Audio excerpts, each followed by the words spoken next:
بسم اللہ الرحمن الرحیم۔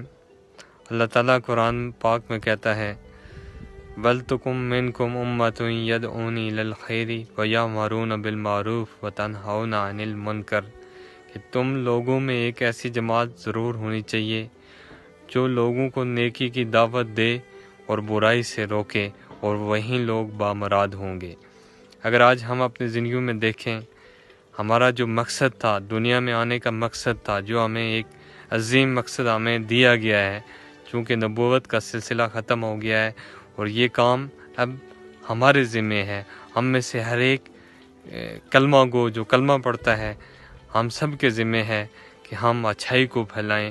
آج ہم اپنے سوشل میڈیاز پر دیکھیں کہ کس طرح ہمارا نوجوان برائی کو پھیلا رہا ہے۔ جو آدمی اگر برائی کو پھیلاتا ہے اور جہاں تک وہ جاتی ہے، جب تک وہ